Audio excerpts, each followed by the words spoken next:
매주 수요 예배를 통해서 거룩한 성품이라는 주제로 함께 그 보배롭고 지극히 큰 약속을 우리에게 주사 이 약속으로 말미암아 너희가 정욕 때문에 세상에서 썩어질 것을 피하여 신성한 성품에 참여하는 자가 되게 하려 하셨느니라. 이 여기에 말씀해 보면 하나님께서 우리에게 보배롭고 지극히 큰 약속을 주셨다는 말씀이 나옵니다. 그게 바로 하나님의 약속이고 말씀이고 언약이죠. 근데 하나님이 우리에게 왜 그 말씀을 주셨나? 이어지는 말씀에 보니까 밑에 신성한 성품에 참여하는 자가 되게 하려고 주셨다는 거예요. 여러분, 신성한 성품이 과연 뭘까요? 제가 이 말씀을 묵상하면서 성품은 성품인데 신성한 성품, 또 다른 번역본을 보면 거룩한 성품이라고 또 되어 있습니다. 과연 이 신성한 성품, 거룩한 성품이 어떤 것인가? 사람들은 성품이라고 하면 한 가지 오해를 합니다. 그게 뭐냐면 사람마다 이 성품을 타고나는데 교육이나 환경을 통해서 그 성품이 바뀌지 않는다 이렇게 생각을 합니다. 그런데 여러분, 성품하고 약간 비슷한 말이 뭐냐면 이제 성격입니다. 그리고 또 한 가지는 기질이라는 말이 있어요. 그래서 우리가 이 세 가지를 조금 구분할 필요가 있습니다. 여러분, 기질이라고 하면 저 사람 어떤 기질이야 이런 말 하잖아요. 한마디로 태어나면서 가지고 생기는 것을 기질이라고 하죠. 부모로부터 물려받은 유전적인 요소가 이제 기질입니다. 그래서 저 사람 내성적인 기질이야, 외향적인 기질이야 이런 말들을 우리가 합니다. 이것을 성격과 기질을 조금 구분을 하기도 하는데요. 혈액형으로 기질을 구분하기도 하고 또 MBTI라는 이런 프로그램 같은 것으로 또 이제 기질을 구분도 합니다. 그래서 4가지 또는 9가지, 16가지 여러 가지로 기질을 그렇게 구분도 합니다. 근데 다분히 이것은 부모로부터 유전적인 것을 가지고 태어나는 것이 바로 기질이다 이렇게 말할 수가 있는데, 여러분, 성격은 좀 어떻습니까? 이 성격이라는 것은 그 기질을 가지고 있는 사람이 밖으로 드러나는 것이 성격이다, 표현하는 것이 성격이다라고 말할 수가 있습니다. 그래서 기질과 성격은 조금 비슷한 의미를 또 갖기도 해요. 그런데 기질은 원래 갖고 있는 거, 성격은 그 기질이 드러난 거, 이렇게 우리가 구분을 할 수 있어요. 그럼 과연 성품은 뭔가? 성품이라는 것은 그 타고난 기질, 그리고 또 그 성격 위에 좋은 가치와 경험과 교육을 통해서 품이 있는 변화된 상태를 성품이라고 우리는 말을 합니다. 다문이 성품이라는 것은요, 교육과 훈련을 통해서 변화될 수 있고 개발될 수 있다는 거예요. 여러분, 혹시 좋은 나무 성품 학교라는 그거를 들어보셨나 모르겠는데 이형숙 교수님이 이렇게 만든 단체입니다. 우리나라에서 이 성품이라는 것을 가지고 교육에 접목시킨, 이제 이분이 사모님이시거든요. 침례교 목사님 사모님이신데 아주 유명합니다. 그래서 처음에는 이런 어린이집, 유치원 같은 데서 영유아 교육기관에서 이 아이들의 성품 교육을 시키는데 이 프로그램을 이렇게 사용을 했는데, 지금은 이게 하도 이 프로그램이 좋아서 공교육에서, 그래서 초등학교나 중고등학교 학교에서도 선생님들이 이것을 배워가지고 아이들에게 지도를 하는 것을 보았습니다. 그리고 지금은 태어날 때부터 그 아기부터 태아부터 노인에 이르기까지 그 성품 교육으로 평생 교육으로 프로그램을 만들었습니다. 그래서 제가 저희 교회에서도 이 성품학교, 성품 교육을 좀 하려고 계획을 또 짜고 그랬는데 할 겁니다. 할 건데 너무 좋아요, 이 프로그램이. 성품 학교, 성품 교육이요. 요즘 아이들이 여러분 학교를 다니는 것을 보면 옛날 우리들이 어릴 때 다닐 때하고는 조금 다르죠. 교육 환경도 많이 달라졌지만 부모도 그렇고 아이들도 그렇고 많이 힘이 듭니다. 특별히 요즘 아이들은 마음껏 뛰놀기도 어렵고 또 공부만 한다고 다 되는 것도 아니고, 여러분들 다 아시겠지만 입시를 위주로 하는 그런 공부 교육이 있죠. 또 학교 폭력, 또 청소년 문제, 이런 것들이 얼마나 요즘에 심각한지 모릅니다. 이것은 당연히 학교에서 뿐만 아니라 가정에서 또 나라에서도 이 문제를 잘 해결을 해야 되겠죠. 그런데 한 가지 안타까운 것은 뭐냐면, 이렇게 입시 위주로 아니면 취업 위주로 또 경쟁을 위한 교육을 하다 보니까 자칫 우리가 인성교육이라는 것을 이제 소홀히 하게 된다라는 겁니다. 이게 중요한 걸 알고 있어요. 알고 있는데 현실에서 실제로 그 교육을 하는 것이 어렵다라는 것이죠. 여러분, 교육이라는 말은 원래 뭡니까? 가르칠 교, 또 기를 육자를 씁니다. 그래서 아이들을 가르치고 기르는 것이 이제 교육인데, 그러면 뭘 가르치고 길러야 하는가? 국어사전을 보면은요, 인간이 되도록 가르치고 기르는 것이 교육이라고 되어 있습니다. 그래서 인간을 교육하지 않고 태어날 때부터 야생에 그냥 두면 인간이 되는 것이 아니라 말 그대로 짐승 같은 삶을 살게 되잖아요. 그래서 교육이라는 건 뭐냐? 바로 인간이 되도록 만드는 게 교육이라는 거예요. 그럼 뭐를 교육해야 되는가? 우리가 이 땅에 살아가면서 필요한 기술과 기능을 가르치는 것도 중요합니다. 그러나 정말 인간이 되도록 가르쳐야 하는 게 뭐냐? 바로 이제 성품이라는 것이죠. 지금 학교에서 점점 이 인성교육을 중요하게 여깁니다. 그런데 실제 현실은 입시와 경쟁과 취업 때문에 온전한 인성교육을 가르치지 못하고 있다는 것이죠. 근데 마치 아이들의 성품과 인성을 온전히 가르치지 못하면 마치 기초가 없는 그 터 위에 집을 짓는 것과 같다라는 것입니다. 그래서 우리 아이들에게 반드시 성품 교육을 시켜야 된다 하는 것이죠.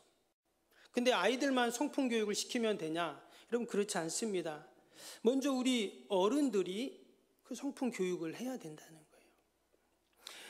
에베소 4장 13절 15절 우리가 지난번에 함께 보았던 말씀인데요. 한번 읽어드리면, 우리가 다 하나님의 아들을 믿는 것과 아는 일에 하나가 되어 온전한 사람을 이루어 그리스도의 장성한 분량이 충만한 데까지 이르리니, 이는 우리가 이제부터 어린아이가 되지 아니하여 사람의 속임수와 간사한 유혹에 빠져 온갖 교훈의 풍조에 밀려 요동하지 않게 하려 함이라.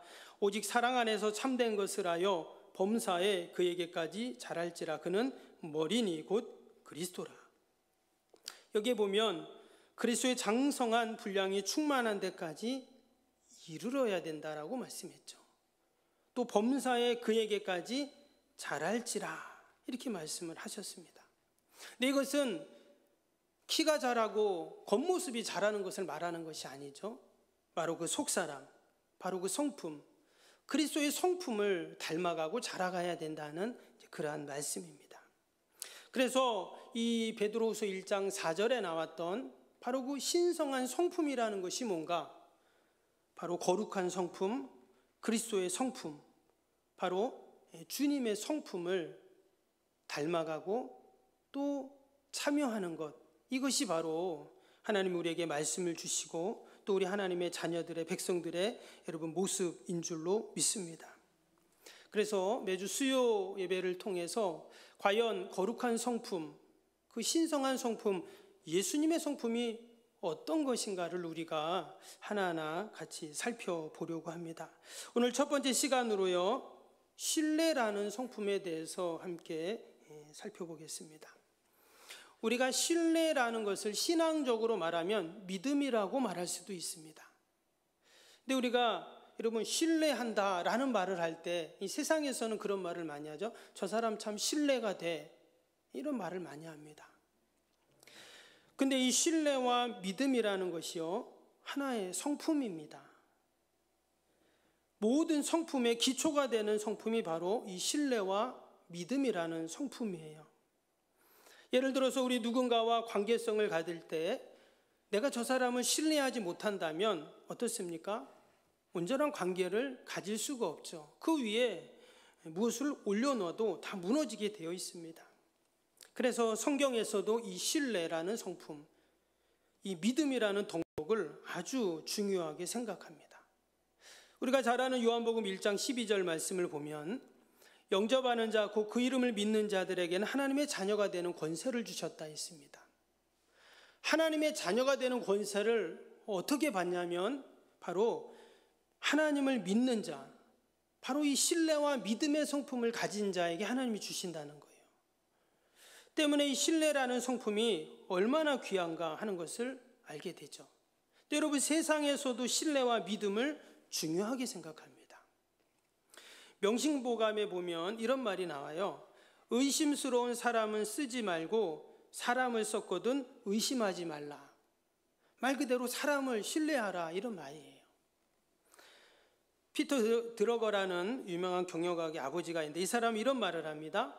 조직은 힘이 아니라 신뢰를 바탕으로 위해 만들어진다.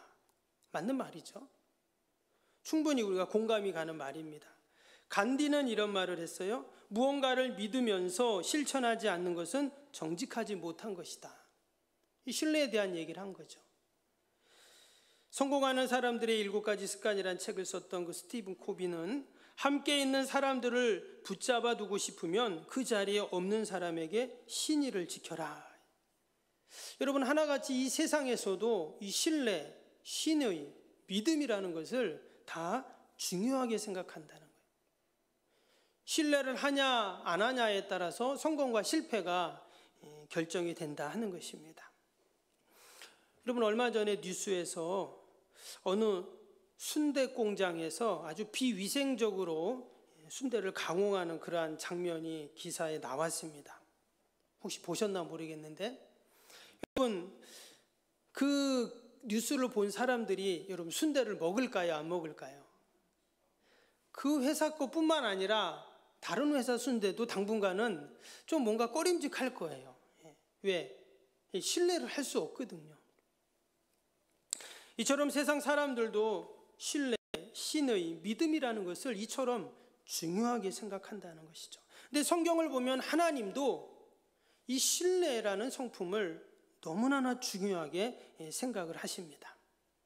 하나님이 이스라엘 많은 민족 가운데 이스라엘이라는 민족을 택하셔서 온 인류를 구원할 민족으로 삼아주셨습니다. 그런데 그 이스라엘 민족을 택하기 전에 그의 조상인 아브라함이라는 사람을 먼저 택하시죠. 그리고 그와 언약을 딱 맺으십니다. 내가 너로 큰 민족을 이루겠다. 그리고는 너를 복의 근원으로 삼아주겠다. 이런 약속을 하셨습니다.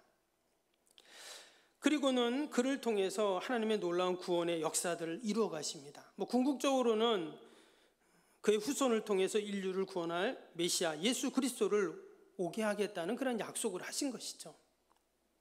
그런데 그 아브라함이 이제 성경의 대표적인 인물일 뿐만 아니라 인류 구속사의 아주 중요한 인물인데요. 근데 오늘 하나님이 왜 그 아브라함을 택하셨는가에 대한 이유가 나오는 장면이 바로 오늘 창세기 22장입니다. 우리가 너무 잘 아는 그런 본문이죠.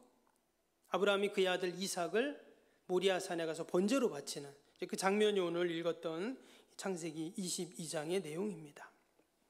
근데 오늘 말씀에 보면 1절, 2절에 이런 말씀이 나오죠. 한번 보시면 그 일 후에 하나님이 아브라함을 시험하시려고 그랬어요. 과연 하나님이 아브라함의 뭐를 시험하려고 했을까요?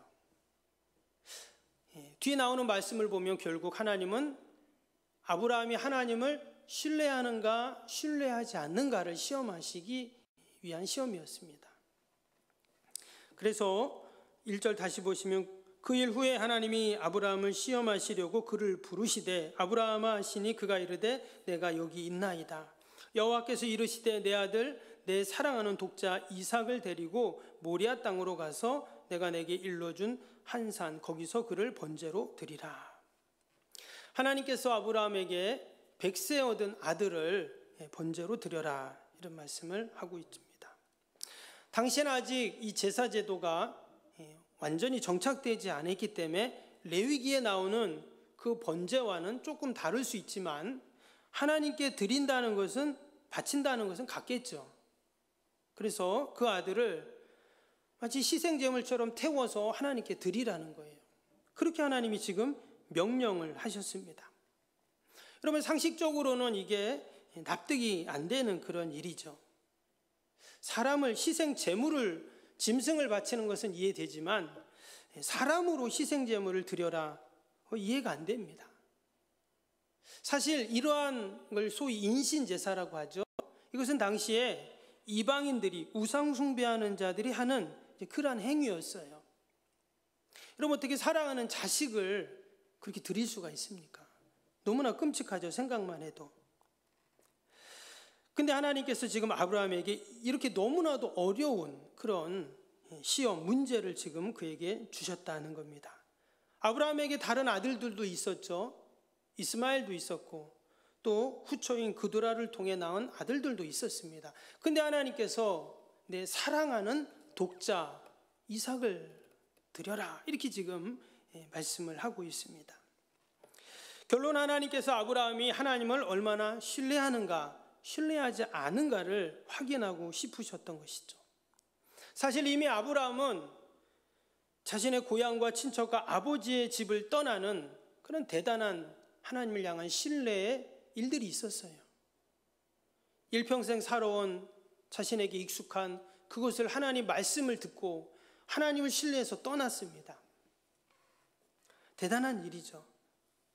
뿐만 아니라 지난 25년 동안 때로 부족함도 있고 연약함도 실수도 있었지만 여전히 하나님의 약속의 말씀을 신뢰하고 그가 100세가 돼서 아들을 지금 낳았는데, 지금 그 아들을 어떻게 하라고요?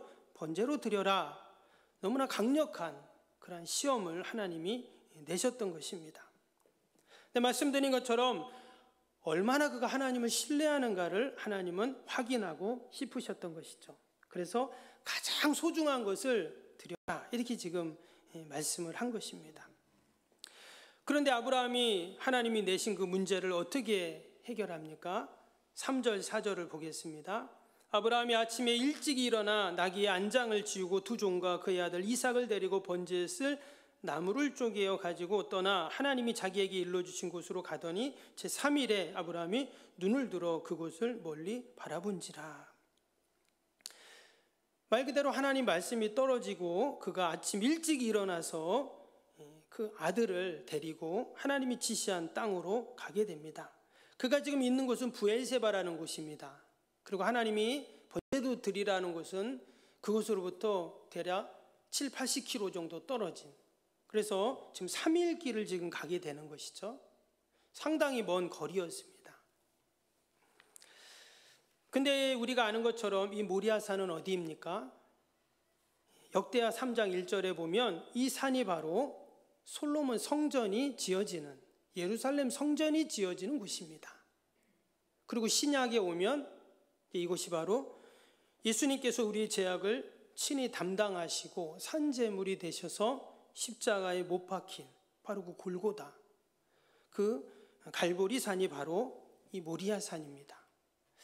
하나님이 이런 계획을 이미 그 옛날부터 아브라함 때부터 이미 하나님이 다 준비해 놓으셨던 것이죠. 그곳에서 지금 하나님께서 아브라함에게 네가 나를 얼마나 신뢰하느냐, 이것을 지금 시험하고 계시다는 거예요. 근데 5절에 보니까 이런 말씀이 나옵니다. 5절 볼까요? 이 아브라함이 종들에게 이르되 너희는 나귀와 함께 여기서 기다리라. 내가 아이와 함께 저기 가서 예배하고 우리가 너희에게로 돌아오리라. 지금 아들을 번제로 드리러 가는 상황이잖아요. 근데 종들에게 이렇게 말했다는 거예요. 가서 아이와 함께 예배를 드리고 다시 우리가 바로 그 아들과 함께 다시 돌아오겠다, 이런 말씀을 했습니다. 말을 했어요. 그럼 지금 아브라함이 어떻게 이런 말을 했습니까?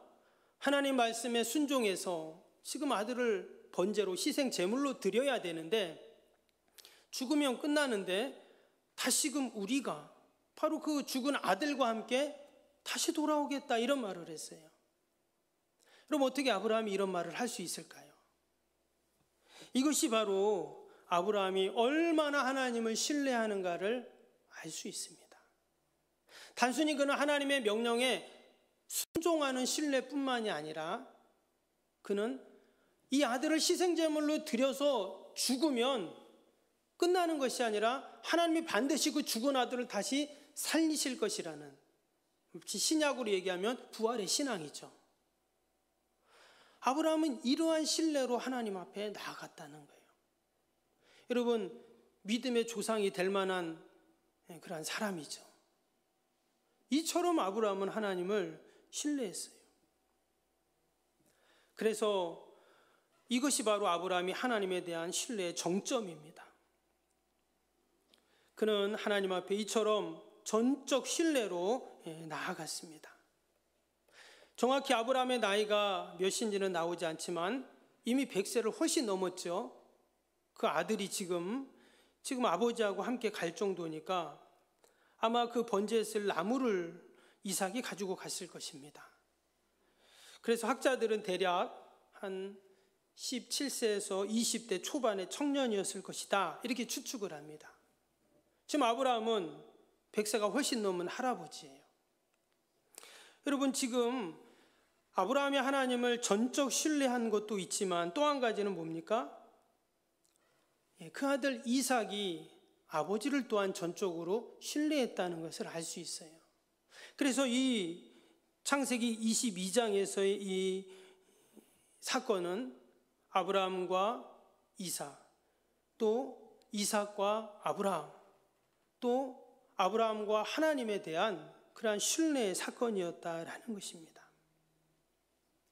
때로는 우리가 이성적으로 논리적으로 납득이 안 되는 일들이 있습니다. 그러나 우리가 하나님의 약속의 말씀을 붙잡고 여러분 믿음으로 나아갈 때 하나님께서는 반드시 그 신뢰의 놀라운 응답과 보상으로 함께 하시는 줄로 믿습니다. 오늘 12절에 뭐라고 합니까? 사자가 이르되 그 아이에게 내 손을 대지 말라, 그에게 아무 일도 하지 말라. 내가 내 아들 독자까지라도 내가 아끼지 아니하였으니 내가 이제야 내가 하나님을 경외하는 줄을 아노라. 하나님께서 그 아브라함이 전적 하나님을 신뢰하는 그 믿음을 인정해 주시는 것이죠. 그래서 히브리서 11장 17절에 보면 이 사건에 대해서 히브리서 기자는 이렇게 말했어요. 아브라함은 시험을 받을 때 믿음으로 이삭을 드렸으니 그는 약속들을 받은 자로 돼 그 외아들을 드렸느니라. 그의 모든 행위들이 믿음이었다고 분명히 말씀을 하고 있습니다. 11장 19절에 보면 그가 하나님이 능히 이삭을 죽은 자 가운데서 다시 살리실 줄로 생각한지라 그랬죠. 이게 바로 아브라함이 하나님을 전적으로 신뢰하고 믿었다는 거예요. 죽은 아들을 다시 살리실 줄로 그는 생각했다 하는 것이죠. 능히 하나님의 그 놀라운 구원의 역사를 그는 믿고 신뢰했다라는 것입니다. 여러분, 아브라함이 부름받은 이후부터 지금까지 그는 이처럼 하나님을 생생하게 그는 경험하게 됩니다. 하나님을 온전히 신뢰하지 못했던 모습들도 있습니다. 그러나 그는 그러한 실패를 통해서 도리어 그것이 약이 되고 훈련이 되어서 이제는 창세기 22장에서는 온전히 하나님을 신뢰하는 자가 되었다라는 것이죠. 그럼 우리가 오늘 이 말씀을 통해서 꼭 한 가지 기억할 것이 있습니다. 여러분, 하나님은 우리가 하나님을 전적으로 신뢰하기를 원하십니다. 그것이 우리의 믿음이죠. 하나님께서 지금은 내가 부족하고 연약하지만 마치 아브라함을 그처럼 신뢰하는 훈련들을 통해서, 과정을 통해서 믿음의 거성이 되고 믿음의 조상이 되게 하셨던 것처럼 저와 여러분들에게도 그리스도의 장성한 분량이 충만한 데까지 자라가는 여러분 그러한 은혜를 주실 줄로 믿습니다. 우리에게 하나님을 신뢰하는 이 귀한 마음들, 성품, 또 이 믿음을 날마다 우리가 기억하면서 늘 하나님께 영광 돌리는 저와 여러분이 되길 주님의 이름으로 축복합니다.